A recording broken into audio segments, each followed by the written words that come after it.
نحمده ونصلي على رسوله الكريم. رب اشرح لي صدري ويسر لي امري واحلل عقدة من لساني يفقهوا قولي. رب اشرح لي صدري ويسر لي امري واحلل عقدة من لساني يفقهوا قولي. رب اشرح لي صدري ويسر لي امري.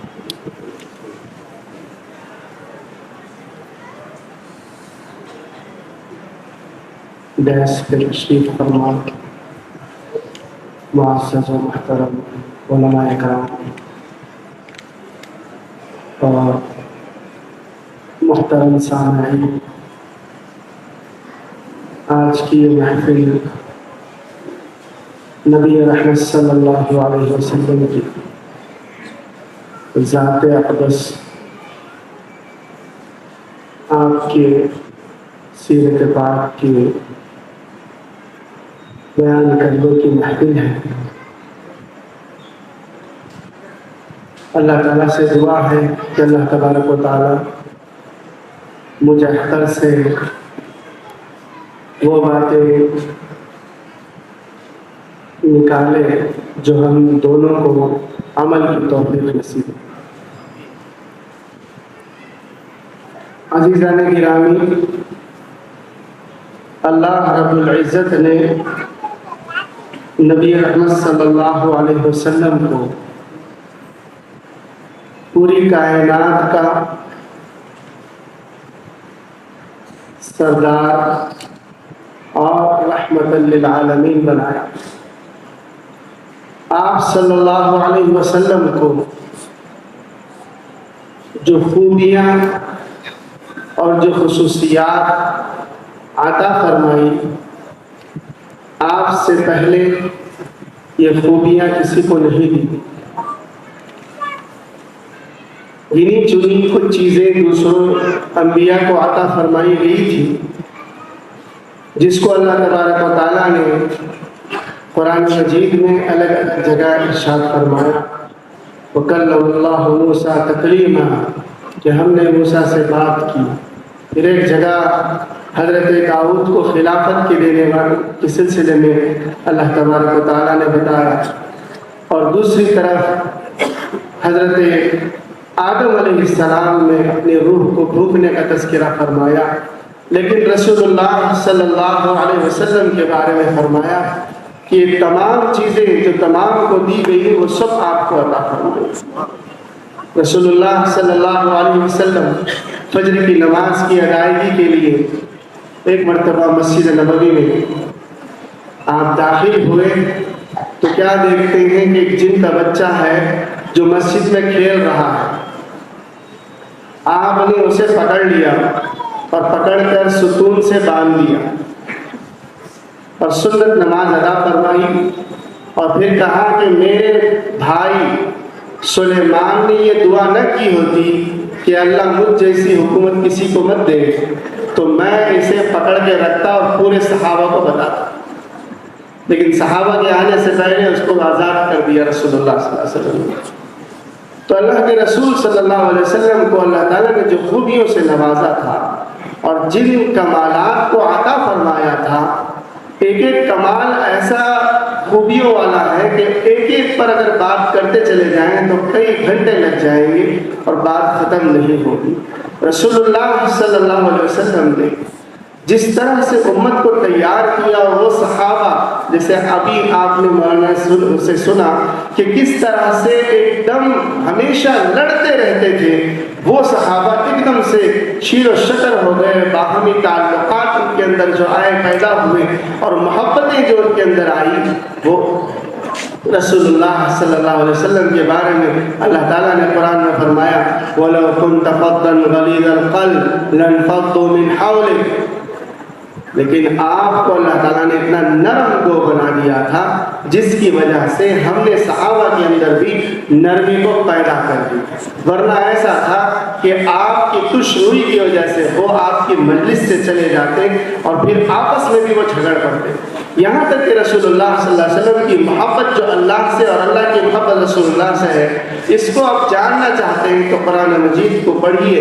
دیکھیے اس میں کس پیارے انداز سے اللہ تعالیٰ نے ارشاد فرمایا ہے۔ ایک مرتبہ رسول اللہ صلی اللہ علیہ وسلم عشاء کی نماز کے بعد رات میں دعوت فرماتے ہیں، صحابہ آئے اور آپ آنے کے بعد کھا لیے اور آپس میں گفتگو کر رہے ہیں۔ رسول اللہ کو گرا گزر رہا ہے، رات ہو گئی ہے، کھانا ہو چکا ہے، اب تو چلے جانے چاہیے کہ صحابہ، لیکن دل کہیں کسی کا دکھ نہ جائے، کسی کو کوئی تکلیف نہ ہو جائے، رسول اللہ نہیں بول رہے ہیں، صرف برداشت کر رہے ہیں، برداشت کر رہے ہیں۔ اچانک سے جبریل آئے تو ان کو لے کر آئے اور کہہ دیا کہ رسول اللہ کے گھر پر جب تمہاری حاضری ہو تو اجازت کے ساتھ آؤ، اور جب وہ کھانے کا انتظام کرے تو کھا لو، اور پھر جیسے ہی کھا چکو تو نکل جاؤ اپنے گھروں کی طرف، بیٹھ کر گفتگو کرتے نہ رہنا، اس سے رسول اللہ کو تکلیف ہوتی ہے۔ وہ تو شرماتے ہیں، نہیں بولتے، لیکن ہم تمہیں بول رہے ہیں۔ یہ انداز ہے قرآن جو اتنے پیارے انداز میں اللہ تبارک و تعالیٰ نے اپنی محبت کا اظہار رسول اللہ صلی اللہ علیہ وسلم سے کیا۔ اسی لیے کسی صحابی نے حضرت ام عائشہ سے پوچھا رسول اللہ صلی اللہ علیہ وسلم کے بارے میں کہ کیا رسول اللہ کے اخلاق کیسے تھے، تو انہوں نے فرمایا اما قرأت القرآن، قرآن کو تم نے نہیں پڑھا کہ کان خلقہ القرآن، آپ کے تمام اوصاف، آپ کے تمام اخلاق قرآن ہی قرآن تھے، کوئی بات ایسی نہیں تھی جو قرآن نے نقل نہ کی ہو۔ رسول اللہ مکے سے مدینے چلے گئے، جب تک مکے میں تھے آپ کا معمول یہ تھا نماز پڑھنے کا، خانہ کعبہ کو رخ ایسی طرف سے کرتے تھے جس سے بیت المقدس کی طرف بھی رخ ہو جاتا تھا، خانہ کعبہ کی طرف بھی رخ ہو جاتا تھا، نماز پڑھ لیتے تھے۔ جب آپ مدینے چلے گئے تو مسئلہ یہ تھا مدینہ درمیان میں ہے، اگر رخ خانہ کعبہ کی طرف کریں گے تو پیٹھ بیت المقدس کی طرف ہوگی، اور بیت المقدس کی طرف کریں گے تو پیٹھ خانہ کعبہ کی طرف ہوگی، لیکن حکم آیا نہیں ہے خانہ کعبہ کی طرف رخ کرنے کا، تو آپ نے 16 مہینے تک نماز جو ہے بیت المقدس کی طرف آپ نے ادا فرمائی، لیکن دل میں یہ رہتا تھا کہ خانہ کعبہ ہمارا قبلہ ہو جائے، لیکن کہتے نہیں تھے رسول اللہ۔ کبھی کبھار نماز پڑھتے تو اوپر آنکھیں اٹھاتے، کہیں جبریل آ تو نہیں رہے ہیں، یہ حکم لے کر آ تو نہیں رہے ہیں، ایسے اللہ سے دل کا تو تعلق ہے، وہ الفاظ سے ادا بھی نہیں کرتے تھے۔ اللہ تعالیٰ نے قرآن میں فرمایا قَدْ نَرَىٰ تَقَلُّبَ وَجْهِكَ فِي السَّمَاءِ، ہائے ہائے ہائے، اے نبی آپ کی آنکھیں جو ہماری طرف اڑتی ہیں آسمان کی طرف، ہم دیکھ رہے تھے۔ فَلَنُوَلِّيَنَّكَ قِبْلَةً تَرْضَاهَا، ہم آپ کو جس طرف آپ چاہتے ہیں اس طرف آپ کا رخ کر دیں گے قبلے کے لیے، اب یہاں سے آپ مسجد حرام کی طرف رخ کر لیجیے۔ یہ حکم رسول اللہ صلی اللہ علیہ وسلم کی دلی خواہش سے آیا ہے، الفاظ سے آپ نے کبھی بیان نہیں فرمایا۔ یہ تھی اللہ کی جو محبت رسول اللہ صلی اللہ علیہ وسلم سے ہوئی تھی۔ رسول اللہ صلی اللہ علیہ وسلم کے بارے میں کیا بولا جائے، اللہ ہی جانتا ہے محمد کا مرتبہ، ہم کہاں اس کو اپنی اس زبانوں سے، اپنے اس گندے خیالات سے، اپنے اس دل کے بدحالی کے ساتھ کیا بیان کر سکتے ہیں۔ رسول اللہ صلی اللہ علیہ وسلم کی ذات اقدس اتنی بلند تر ہے، اتنی بلند تر ہے کہ جن کے بارے میں بولنا بھی ہمارے لیے شاعر نے بڑے پیارے انداز سے کہا، 1000 بار بشوئن بدہن ہنوز بے ادبیست، کہ میں خوشبو سے 1000 بار اپنے منہ کو دھو لوں تب بھی آپ کے بارے میں اوصاف کو بیان کرنا بے ادبی ہی ہوگا، کیونکہ میری زبان تو بڑی گندی، میرے خیالات تو پراگندہ، میرے حالات تو بالکل افسردہ، اس صورت میں کیا بیان کر سکتا ہوں۔ رسول اللہ صلی اللہ علیہ وسلم کی کچھ ایسی باتیں، جیسے ابھی مولانا نے بہت سی پیاری پیاری باتیں بتائی مدینہ منورہ میں مقامات مدینہ کے سلسلے میں، اور جو اسٹریٹجی رسول اللہ صلی اللہ علیہ وسلم نے امت کو سکھائی ہے کہ جہاں تم ایسی جگہ رہتے رہتے ہو, جہاں کئی قبائل تمہارے ساتھ رہتے ہیں, تو تمہیں کیا چیز اپنانی چاہیے؟ کہ رسول اللہ نے سکھایا. مدینے جب آئے رسول اللہ صلی اللہ علیہ وسلم, 3 بڑے قبیلوں کا وہاں بہت بڑا جو ہے ڈومینیشن تھا اس وقت میں, ان کی سیاست پر اور اس کی پوری اکنامک کو ان لوگوں نے اپنے اوپر جو ہے ڈومینیٹ کر رکھا تھا مدینے میں, اور کیپچر کر لیا تھا وہاں کی پوری اکنامک کو, سود دے کر, ہتھیار بیچ کر, اور پھر جو ہے ایگریکلچر کو پورے طور پر کیپچر کر لیا تھا. ایسے موقع پر رسول اللہ صلی اللہ علیہ وسلم جب آئے ہیں, تو جس وقت رسول اللہ صلی اللہ علیہ وسلم کی مدینے میں تشریف آوری ہوئی ہے, اس سے صرف 2 دن پہلے ابی بن کعب کو وہ لوگ اپنا سردار بنانے ہی والے تھے. لیکن کچھ لوگوں نے کہا ٹھہرو ذرا ٹھہرو, اویس اور خزرج یہ 2 قبیلے جو ہیں ایک نبی کا انتظار کر رہے ہیں, ان کے آ جانے کے بعد ہم سوچیں گے کہ اس کو سردار بنائیں گے.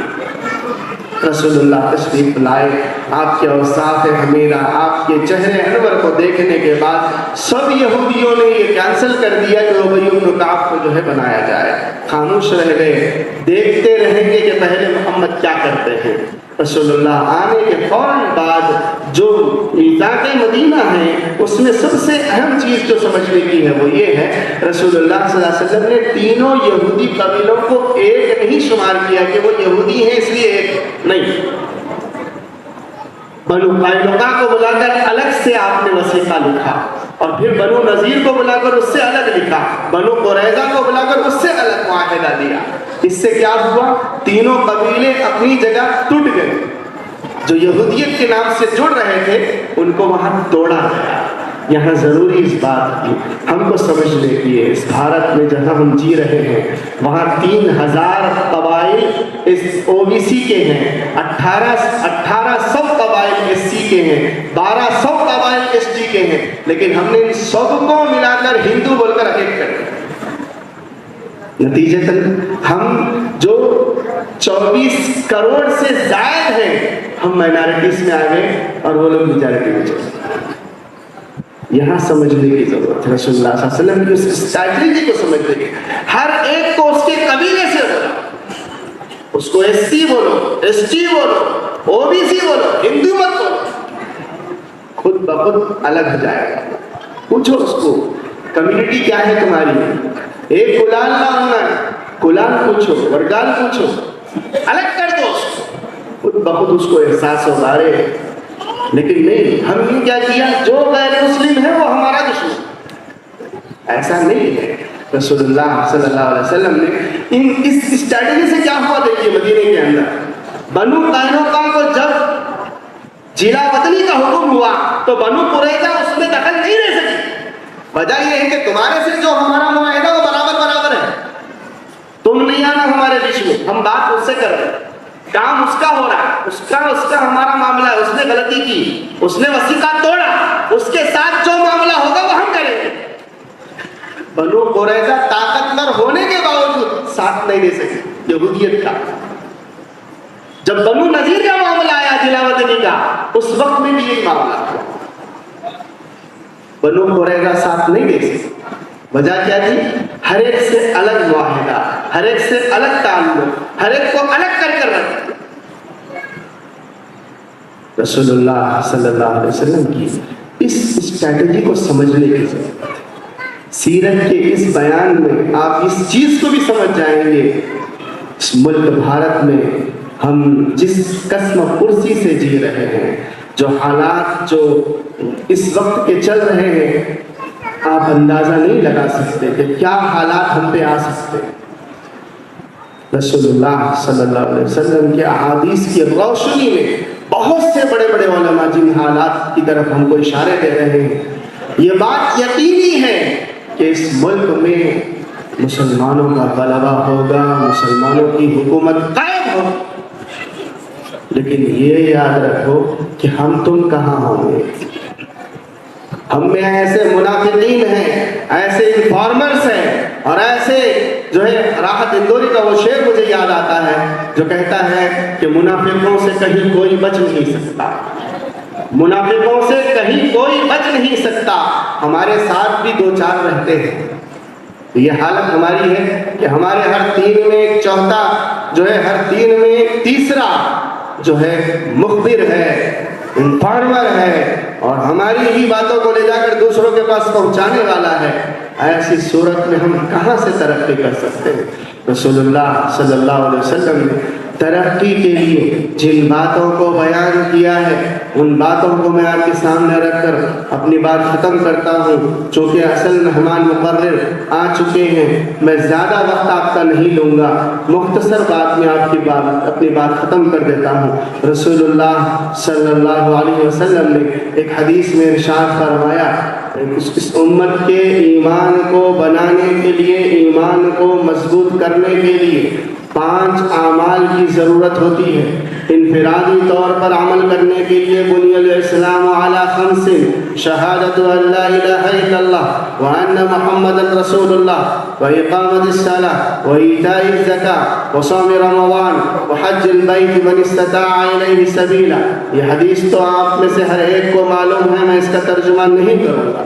ایک اور حدیث ہے جس میں رسول اللہ صلی اللہ علیہ وسلم ان 5 باتوں کے ساتھ اجتماعی طور پر امت کو ترقی پذیر ہونے کے لیے، امت کو ایک جٹ ہو کر آگے بڑھنے کے لیے، اور جس جگہ بھی تم رہو گے انتم الاعلون ان کنتم مومنین کے مصداق بننے کے لیے 5 کام کرنے کی ضرورت پڑتی ہے۔ ان 5 کاموں کو ہم کرنے لگیں گے تو اس امت کو جس مقام پر لے جانے کے لیے رسول اللہ صلی اللہ علیہ وسلم تشریف لائے، اور اللہ کے رسول صلی اللہ علیہ وسلم آئے ہی اس لیے تھے، اس دین کو لے کر لیظہرہ علی الدین کلہ، تمام ادیان پر یہ دین غالب آ کر رہے گا۔ اس وجہ سے رسول اللہ صلی اللہ علیہ وسلم تشریف لائے۔ تو رسول اللہ صلی اللہ علیہ وسلم صلی اللہ علیہ وسلم کے اس مشن کو آگے بڑھانے کے لیے 5 باتیں ایک حدیث میں رسول اللہ صلی اللہ علیہ وسلم نے ارشاد فرمائی ہیں۔ مہمان مقرر آ چکے ہیں، زیادہ وقت نہیں لوں گا، 2-3 منٹ میں انشاءاللہ بات ختم کر دیتا ہوں۔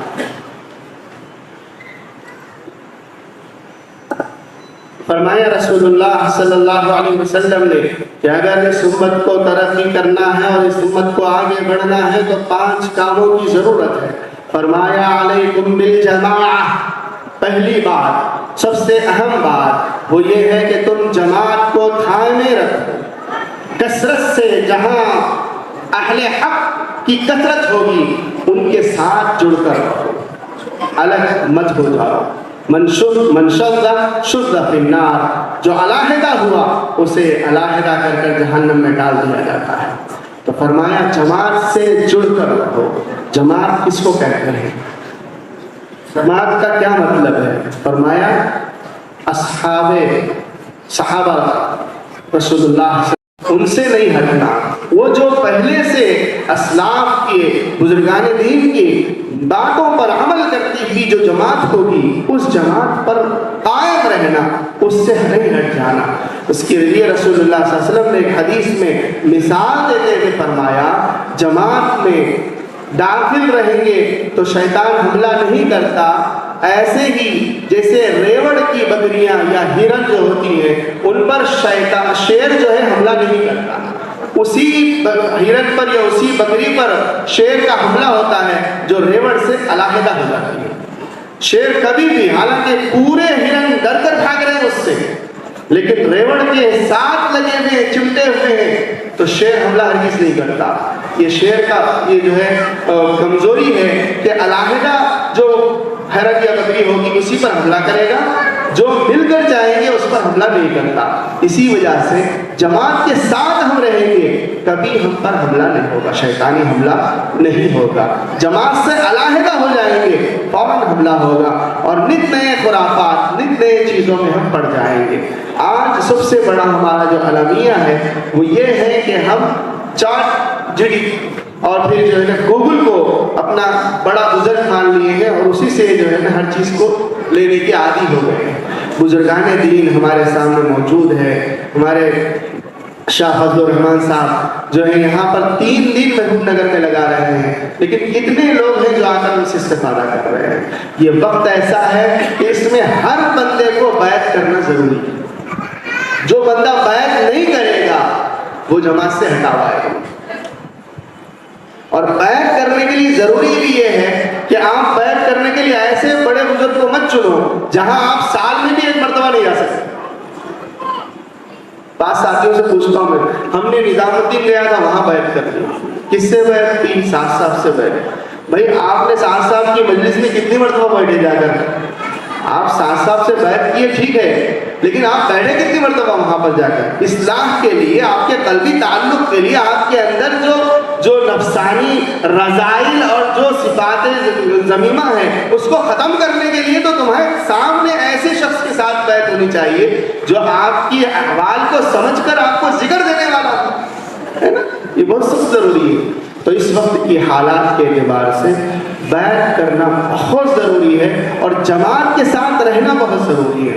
دوسری اور بات، اللہ کے رسول صلی اللہ علیہ وسلم نے فرمایا اس امت کے لیے سب سے اہم چیز ہے السمع، سننا۔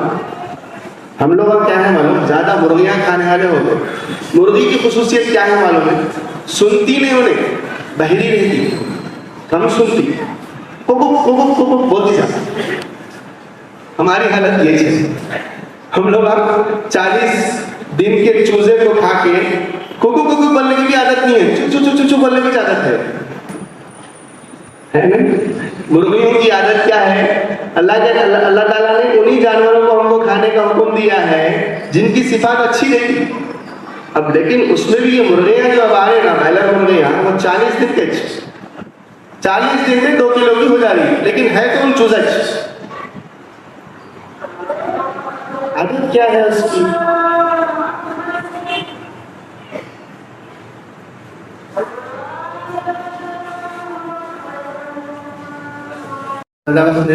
صرف 2 منٹ میں بات ختم کرتا ہوں انشاءاللہ۔ دوسری چیز السمع، سننے والے بننا۔ یہاں سب سے اہم چیز ہے، قرآن مجید نے اس امت کی صفات کے بارے میں بتایا سمعنا واطعنا، کہ ہم سننے والے اور اطاعت کرنے والے ہیں۔ اور یہودیوں کے بارے میں قرآن نے بتایا کہ سمعنا وعصینا، وہ لوگ سنتے لیکن نافرمانی کرنے والوں میں سے تھے۔ لیکن ہمارے اندر کی بات آ گئی ہے کہ ہم سننا کم، بولنے زیادہ والے ہو گئے، علماء کے سامنے بولنے والے ہو گئے، علماء کو مشورے دینے والے ہو گئے۔ اس علماء کے سامنے ہم جو ہے نا زبان کو بند رکھ کر سننے کی عادت کم، بولنے کی عادت زیادہ ہو گئی۔ عجیب عجیب طرح کے اس وقت کے واقعات چل رہے ہیں، تفصیل میں نہیں جاؤں گا میں۔ تیسری چیز بتایا الطاعہ، اطاعت کرنے والے بنو۔ پھر چوتھی چیز رسول اللہ صلی اللہ علیہ وسلم نے فرمایا الہجرہ، ہجرت کرنے والے بننا مسلمان۔